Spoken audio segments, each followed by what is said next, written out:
মুফতি M Masum Billah মুহিব্বি আল হুসাইনি সাহেব, আমি হজরতের গুরুত্বপূর্ণ বক্তব্য পেশ করার জন্য বিশেষভাবে আহ্বান করছি।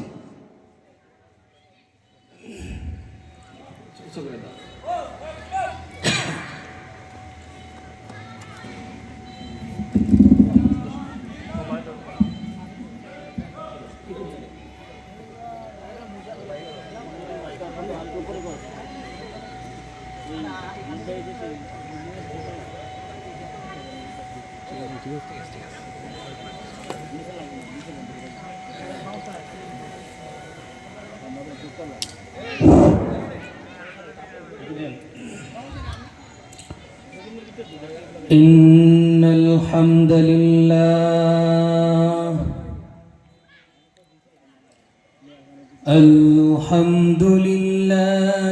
نحمده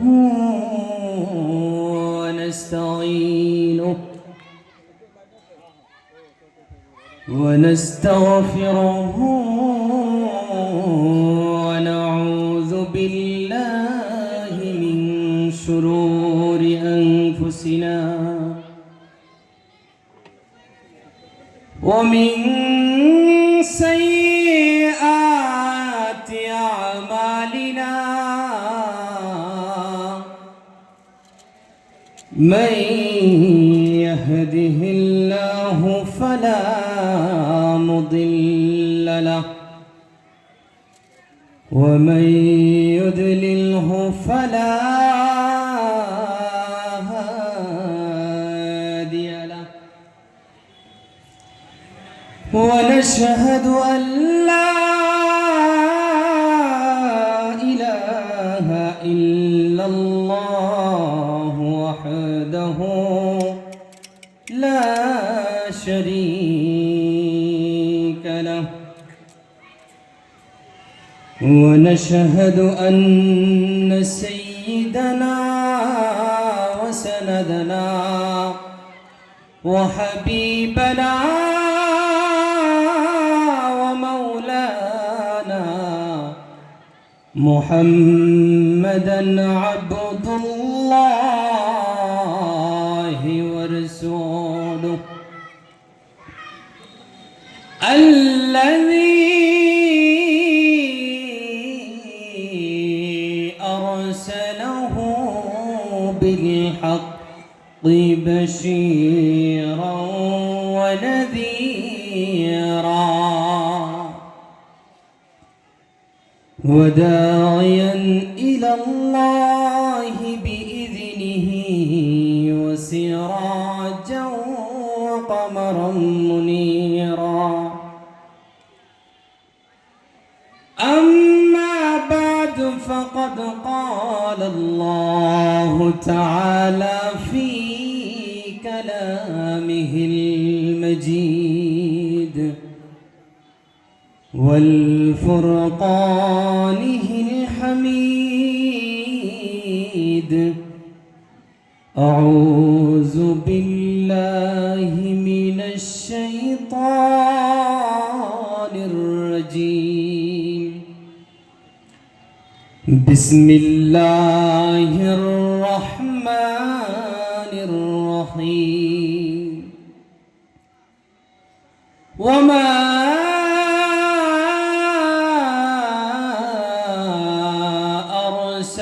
أرسلناك إلا رحمة للعالمين. صدق الله العظيم وصدق رسوله النبي الكريم، ونحن على ذلك لمن الشاهدين والشاكرين، والحمد لله رب العالمين. وقال تعالى في شان حبيبه ومحبوبه مقبرا وآمرا: إن الله وملائكته يصلون يصلون على النبي يا أيها الذين آمنوا صلوا عليه وسلموا تسليما اللهم سيدنا مولانا محمد وعلى علي سيدنا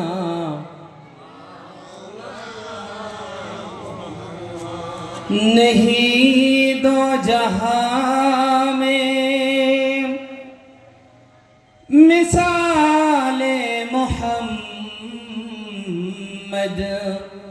जमाले खुदा है कमाले मोहम्मद अल्लाहुम्मा सल्ले अला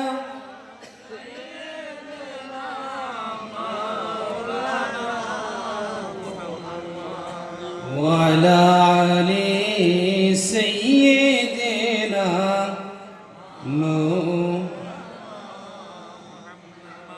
रहे मेरे मस्कन हवाली काबा बनी मेरे मदफन दियारे मदीना बलागल उलाम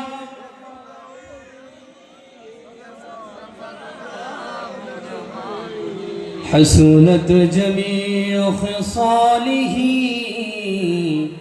सल्लु अलैहि व आलिहि अल्लाहुम्मा सल्लि व सल्लिम व बारिक अलैहि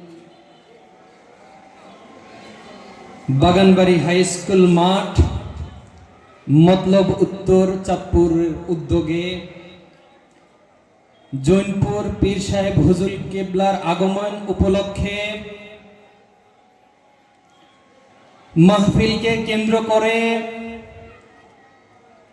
ছুটে আসা রহমাতাল লিল আলামিনের কলিজার টুকরা উলামায়ে কেরাম মুরব্বিয়ানে আযম মাইকের আওয়াজ যতটুকু পর্যন্ত পৌঁছায় পর্দার আড়ালের সম্মানিত মা ও বোনেরা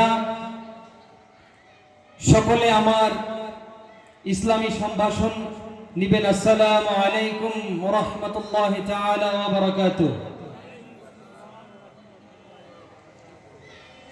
মুআজ্জাজ মুহতারাম ওয়া ওয়াজিবুল ইহতিরাম प्यारे हाजिरिन सर्वप्रथम যে মালিকের দরবারে শুকরিয়া জ্ঞাপন করছি যিনি আমাদেরকে সুস্থতার সাথে নেক হায়াতে তয়্যিবা দান করে আজকের এই মাহফিলে আসার এবং বসার তৌফিক এনায়েত করেছেন সকলে কালিমাতে শুকর আদায় করি আলহামদুলিল্লাহ আরো জোরে বলি আলহামদুলিল্লাহ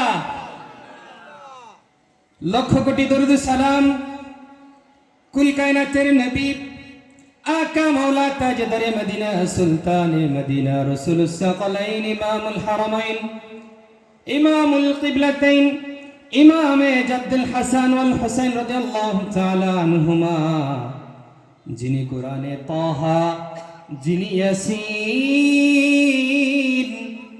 যিনি মুজাম্মিল যিনি মুদ্দাসসির যিনি আল আমিন যিনি আউয়াল যিনি আখির যিনি জাহির যিনি মুবিন যিনি মুক্তির দূত যিনি মানবতার কান্ডারি রাহমাতাল লিল আলামিন শাফিউল মুজনিবিন ইমামুল মুরসালিন খাতামুন নবিয়্যিন হাবিবে খোদা নূরুল হিদায়াহ শামসুল হিদায়াহ শামসুদ দুহা বদরুদ দুজা শাহনশাহে রিসালা নূরে মুজাসসাম হুজুর আকরাম নূরুন আলা নূর হাবিবনা শফিআনা ইমামনা কুদওয়াতনা মুর্শিদনা নবীনা রসূলনা জনাবে আহমদ মুহাম্মদুর রাসূলুল্লাহ সাল্লাল্লাহু আলাইহি ওয়াসাল্লামের উপর বিনা দরখাস্তে যে নবীর উম্মত হিসাবে আমাদেরকে আল্লাহ রাব্বুল আলামিন এই পৃথিবীতে প্রেরণ করেছেন, আমরা সৌভাগ্যবান কিনা বলেন? আমরা কি সৌভাগ্যবান কিনা বলেন? আল্লাহ রাব্বুল আলামিন বলেন সূরা আম্বিয়ার 107 নম্বর আয়াতে, ওয়ামা আরসালনাকা ইল্লা রাহমাতাল লিল আলামিন। হাবিব, আপনি আপনার উম্মতদেরকে জানায়া দেন আমি আল্লাহ রাব্বুল আলামিন হচ্ছে কুল কায়নাতের রব্বুল আলামিন, আর আপনি হাবিব মুহাম্মাদুর রাসূলুল্লাহ সাল্লাল্লাহু আলাইহি ওয়াসাল্লাম, আপনি কুল কায়নাতের হচ্ছেন রাহমাতাল লিল আলামিন। 1 লক্ষ মতান্তরে 2,24,000 পয়গম্বর আল্লাহ রাব্বুল আলামিনের কাছে ফরিয়াদ করেছেন, মালিক আমাদেরকে কোনোভাবে আপনার আখিরি পয়গম্বর যার নামের উসিলায় আদম আলাইহিস সালাম আদম থেকে এবং হাওয়া আলাইহিস সালাম মাপ পেয়েছে, ওই নবীর উম্মতটা ওই নবীর উম্মত হিসাবে আমাদেরকে কোনোভাবে করা যায় কিনা? সকল নবীরা চেষ্টা করেছে, কেউ হইতে পারে নাই। শুধু একজন নবীর দোয়া আল্লাহ রাব্বুল আলামিন কবুল করেছেন, ওই নবীর নাম হচ্ছে ঈসা রূহুল্লাহ। বলেন না মারহাবা, আরো জোরে বলেন মারহাবা। 1 লক্ষ মতান্তরে 2,24,000 নবী এবং রাসূল যারা এই আমাদের নবীজির উম্মত হওয়ার জন্য দরখাস্ত করেছিলেন, কারো দরখাস্ত কবুল হয়? সেই নবীর উম্মত আমরা হতে পেরেছি। হাত তুলে বলেন আমরা ভাগ্যবান কিনা? হাত তুলেন, আমরা ভাগ্যবান কিনা বলেন? অবশ্যই ভাগ্যবান। কিয়ামতের ময়দানে সবাই যখন ছুটাছুটি করবে, আমার আপনার হাবিব, আমার আপনার জীবনের থেকে প্রিয় নবীজি আরশে আজিমের নিচে সিজদায় পড়ে যাবেন আর বলবেন, ইয়া উম্মতি ইয়া উম্মতি, ও আল্লাহ আজকে তো বিচারের দিন, আজকে তো হিসাবের দিন, আজকে আমার উম্মতদেরকে আপনি কি কাঠগড়ায় দাঁড়া করাবেন? আল্লাহ রাব্বুল আলামিন বললেন, হাবিব আপনি মাথাটা জাগান, আপনি মাথাটা উঠান, আপনি চিন্তা কইরেন না আপনার উম্মতের আগে, উম্মতে মুহাম্মাদির আগে আমি কোন নবীকেও জান্নাতে দেব না। আরো জোরে বলেন না সুবহানাল্লাহ। চিন্তা করে দেখেন আমরা কত সৌভাগ্যবান। 1 লক্ষ মতান্তরে 2,24,000 পয়গম্বর আমাদের আগে জান্নাতে যেতে পারবে যারা সবসময় নবীজির উম্মত হিসাবে হওয়ার জন্য দরখাস্ত করেছে, কিন্তু আল্লাহ রাব্বুল আলামিন কবুল করেন নেই। পৃথিবীতে 5টা বিষয় আছে, এই 5টা বিষয় সম্পর্কে বলি। আল্লাহ রাব্বুল আলামিন বললেন, পৃথিবীতে 5টা বিষয় আমি দিয়েছি, এই 5টা বিষয় সম্পর্কে আমি এবং আমি আল্লাহ রাব্বুল আলামিন ছাড়া আমার উম্মতে আমার নবীজির ভিতরে মুহাম্মদুর রাসূলুল্লাহ সাল্লাল্লাহু আলাইহি ওয়াসাল্লাম জানে না। আমার যে সৃষ্টি, যে ফেরেশতারা তৈরি করেছি, এই 5টা বিষয় আমার ফেরেশতাদেরকেও আমি জানাই নাই, আমার হাবিবকেও আমি জানাই নাই। সূরা লুকমানের 34 নম্বর আয়াতে আল্লাহ রাব্বুল আলামিন বলেন, ইন্নাল্লাহা ইনদাহু ইলমুস সাআহ ওয়া ইউনাজ্জিলুল গায়স ওয়া ইয়ালামু মা ফিল আরহাম ওয়া মা তাদরি নাফসুম মাযা تكسب غدا وما تدري نفس بأي أرض تموت إن الله عليم خبير আল্লাহ রাব্বুল আলামিন বললেন, ও দুনিয়ার মানুষ শোনো,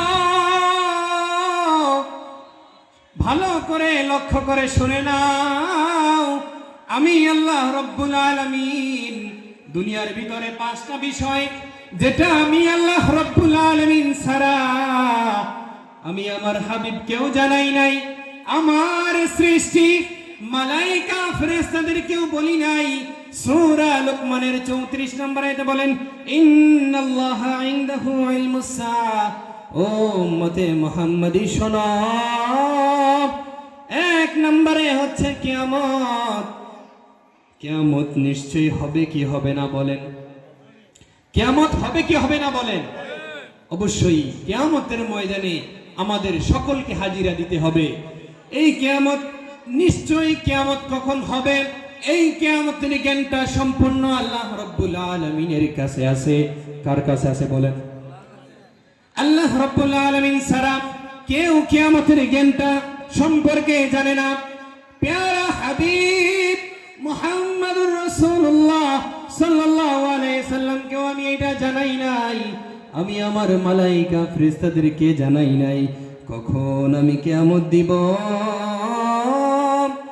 আর শোনো, এই কিয়ামতের ময়দানে যদি তোমার মিজানের পাল্লা ভারী করতে হয়, তাহলে তোমার হাবিব, আমার হাবিব যা বলেছে, তার সাহাবীরা যা বলেছে, তাবিঈনগণ যা বলেছে, পর্যায়ক্রমে জনপুর, ফুরফুরা, সাফসিনা, সিলসিলায় যারা এসেছে, যারা যে তালিমটা দেয়, যা বলে, তোমরা যদি সেই অনুযায়ী আমল করতে পারো, কাল কিয়ামতের ময়দানে তুমি নিশ্চিত জান্নাতে যাইতে পারবা। আরো জোরে বলেন না সুবহানাল্লাহ। তরিকা ধরতে হবে কি হবে না বলেন? তরিকা ধরতে হবে কি হবে না বলেন? 2 নম্বর আল্লাহ রাব্বুল আলামিন বলেন, ওয়ায়ুনাজ্জিলুল গায়স। আমি আল্লাহ রাব্বুল আলামিন বৃষ্টি কখন দুনিয়াতে দেব, বৃষ্টি কখন বর্ষিত হবে, এই জ্ঞানটা আমি আল্লাহ রাব্বুল আলামিন আমার নবীকেও দেই নাই, আমি কোনো ফেরেশতাদেরকেও দেই নাই। কারণ বৃষ্টি যখন বর্ষিত হয়, কতগুলা ফোঁটা পড়ে, এইটা ফেরেশতারাও জানে না। এইটা জানে কে? আরো জোরে বলেন, এটা জানে কে? কিয়ামত সম্পর্কে আল্লাহ জানেন। 1 নম্বরে কিয়ামত, মনে রাখবেন। 2 নম্বরে বৃষ্টি, ওয়ায়ুনাজ্জিলুল গায়স, এই 2 নম্বর হচ্ছে বৃষ্টি। যখন বৃষ্টি হয় তখন আমরা বলি না যে আমাদের এত বৃষ্টি হইতেছে, আমাদের ফসলটা নষ্ট হয়ে যাবে, বলে কি বলেন না? আমাদের ফসলটা নষ্ট হয়ে যাবে, আমাদের পুকুরের মাছটা ভেসে যাবে। এটা আল্লাহ রাব্বুল আলামিন জানেন কি জানেন না? আল্লাহ রাব্বুল আলামিন সকল কিছুই জানেন, তারপরেও এটা বলা যাবে না যে এটা নষ্ট হয়ে যাবে। তাহলে আপনি আর আমি কি করলাম? ছোট একটা শিরিক করলাম। কি করলাম? ভবিষ্যৎবাণী আমরা কেউ জানি? কেউ জানি?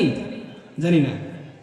বিজ্ঞান পূর্বাভাস দেয়, বলতে পারেন তাহলে হুজুর, যে বিজ্ঞান আমাদেরকে জানায় যে কালকে সকাল থেকে সন্ধ্যা পর্যন্ত একটানা বৃষ্টি হবে, তাহলে হুজুর ওনারা বললেন কেমনে? ধারণা, আবিষ্কার, সপ্তম আসমান, সপ্ত জমিন। আমরা বিজ্ঞানীরা মাত্র 16 থেকে 17টা ধাপ তৈরি করেছে আকাশের। এই 17টা ধাপের ভিতরে প্লুটো, নেপচুন গ্রহ, এরকম অনেকগুলা, প্রথম আসমান, দ্বিতীয় আসমান, অনেকগুলো আছে। একটা ধাপ বের হতে 500 বছর লাগবে, বলেন না সুবহানাল্লাহ। কেউ কি 500 বছর পর্যন্ত আমরা বাঁচতে পারবো? পারবো না। তা বিজ্ঞান বলে যে কালকে বৃষ্টি হবে, এটা ধারণা, এইটা হচ্ছে ধারণা। এটা কি ধারণা করে বলেন? কিন্তু আল্লাহ রাব্বুল আলামিনের যে কুদরতি নিদর্শন, এইটা আমরা জানি না। আমার পুকুরের হয়তো মাছটা ভেসে যাবে, আমার ফসলটা হয়তো নষ্ট হয়ে যাবে। ও উম্মত মুহাম্মাদি শুনে নাও, এই বৃষ্টিটার ফলে আমি আল্লাহ রাব্বুল আলামিন তোমাদেরকে রহমত নাজিল করতে থাকি। আরো জোরে বলেন না সুবহানাল্লাহ। 3 নম্বরে আল্লাহ রাব্বুল আলামিন বলেন ওয়ায়ালামু মা ফিল আরহাম। জোরে সরে বলেন আল্লাহু আকবার। মায়ের গর্ভে আমি আল্লাহ রাব্বুল আলামিন কি সন্তান দান করি, ছেলে না মেয়েটা আমি আল্লাহ ছাড়া কেউ তো দুনিয়ার কেউ জানে না। আমি আমার এই জ্ঞানটা হাবিবরাও দেই নাই, আর কোন ফেরেশতাদেরকে দেই নাই। ওয়ায়ালামু মা ফিল আরহাম, মায়ের গর্ভে এখন কি সন্তান রয়েছে এই জ্ঞানটা আল্লাহ রাব্বুল আলামিন ছাড়া কেউ জানে না। এখন আমাদের সমাজে অনেক ভণ্ড, অনেক প্রতারক আছে না নাই, যার কাছে গেলে সন্তান পাওয়া যায়। বলেন না নাউজুবিল্লাহ। আরো জোরে বলেন না নাউজুবিল্লাহ। সময় সংক্ষিপ্ত, বেশি আলোচনায় যাব না। তো সেই ক্ষেত্রে যাবেন না আবা কাবা বাবা এর কাছে যাবেন না। সন্তান দেওয়ার মালিক কে? আরো জোরে বলেন সন্তান তার মালিক কে? আল্লাহ রাব্বুল আলামিন তার হাবিবের মধ্যে জানায় দেয়। তার হাবিব বলেন শোনো, দুনিয়ায় যত আল্ট্রাসোনোগ্রাফি করো আর যতই কিছু করো না কেন, যখন তোমার মায়ের গর্ভে তুমি ছিলে আমি আল্লাহ রাব্বুল আলামিন লুৎফাটা যখন 3 মাসে পড়েছে আর রূহটা যখন এসেছে তখন আমি আল্লাহ রাব্বুল আলামিন একজন ফেরেশতা পাঠাইয়া দিয়েছি। আরো জোরে বলেন আল্লাহু আকবার। গর্ভের ভিতরে আল্লাহ রাব্বুল আলামিন কয়জন ফেরেশতা পাঠাইছেন? একজন ফেরেশতাকে আল্লাহ রাব্বুল আলামিন পাঠাই দিয়ে বলেন ও আমার ফেরেশতা শোনো, এই মায়ের গর্ভে যে রূহটা এখন দেওয়া হইল এই রূহটার তুমি 4টা জিনিস লিখে দাও।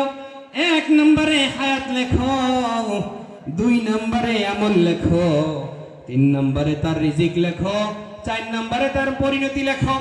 তার মৃত্যুটা কিভাবে হবে, সে দুনিয়াতে কি খাবে আর কি করবে এটা তুমি লিখে দিয়ে আসো। সুবহানাল্লাহ বলবেন না? আরো জোরে বলেন না সুবহানাল্লাহ। আল্লাহ রাব্বুল আলামিন মায়ের গর্ভে সন্তান যখন আসে এই 4টা জিনিস পাঠায়, তখন আল্লাহ রাব্বুল আলামিন ওই থেকেই আসি। যার যেখানে মৃত্যু আসে সেখানে হবে কি হবে না বলেন? অবশ্যই হবে। 4 নম্বরে হচ্ছে ওয়ামা তাদরি নাফসুম মাযা তাকসিবু গাদা, আগামীকাল তুমি কি উপার্জন করবে আর কি খাবে এটা আমি আল্লাহ রাব্বুল আলামিন সারা দুনিয়ার কেউ জানে না। আজকে আমার চাকরি আছে, আজকে আমি এখানে আছি, আগামীকালকে বেঁচেও থাকতে পারি, মরেও যেতে পারি, এর কোনো ঠিক ঠিকানা নাই। আছে কি না? আছে। আজকে আপনি আর আমি চিন্তা করি পোলাও খাবো, মাংস খাবো, বাজারে এই ভালো জিনিসটা কিনবো, ওই জিনিসটা আপনি খাইতে পারছেন আগামীকালকে? এরকম কিন্তু হয়। 4 নম্বরে আল্লাহ বলছেন শোনো, আগামীকাল তুমি কি করবা, কি কিনবা, কি বাজার করবা, কি খাবা আমি আল্লাহ ছাড়া কেউ জানে না। 5 নম্বরে আল্লাহ রাব্বুল আলামিন বলেন ওয়ামা তাদরি নাফসুম বিআইয়ি আরদিন তামুত, ও বান্দা তোমার কোথায় মৃত্যু হবে, ও বান্দা তোমার কোথায় মৃত্যু হবে, তুমি কোথায় মৃত্যুবরণ করবা এটা আমি আল্লাহ রাব্বুল আলামিন ছাড়া দুনিয়ার কেউ জানে না। তুমি তোমার মৃত্যুর স্থান কিন্তু নির্ধারিত, তাই বলে তুমি কোন জায়গায় মরবা তুমি জানো না। তোমার মৃত্যু জমিনে হতে পারে, তোমার মৃত্যু পানিতে হতে পারে, জাহাজের মধ্যে হতে পারে, তোমার মৃত্যু ওই আকাশে ওই আসমানে হতে পারে কি পারে না? জোরে বলেন না মারহাবা। আর জোরে বলেন না মারহাবা। মৃত্যুটা কোথায় একমাত্র আল্লাহ জানেন। হাদি ভাইয়ের ইন্তিকাল শুক্রবার হয়েছে কোথায়? ঢাকাতে। এরপর প্লেনে, যদিও বেঁচে থাকে মৃত্যুটা তো এমন আছে প্লেনেও হইতে পারে, পারে না? তা মৃত্যুর স্থানটা নির্ধারিত, তবুও আমরা জানি না। পাঁচটা বিষয় আল্লাহ ছাড়া কেউ জানে না। 1 নম্বরে কিয়ামত, 2 নম্বরে বৃষ্টি, 3 নম্বরে মায়ের গর্ভে কি সন্তান, 4 নম্বরে আগামীকালকে আপনি কি বাজার করবেন কি করবেন না আল্লাহ রাব্বুল ছাড়া কেউ জানে না। 5 নম্বরে আপনি কোথায় মৃত্যুবরণ করবেন, এইটা আমার মালিক ছাড়া কেউ জানে না, এইটা আমার হাবিব কেউ জানানো হয় নাই। আয়াতের শেষ অংশে আল্লাহ রাব্বুল আলামিন বলেন, ইন্নাল্লাহা আলিমুন খবীর। ও হাবিব, আপনি জানায়া দেন, আপনি আপনার উম্মতদেরকে জানায়া দেন, আমি আল্লাহ রাব্বুল আলামিন সবকিছু জানি, সর্বজ্ঞ এবং সকল কিছু আমি অবগত আছি।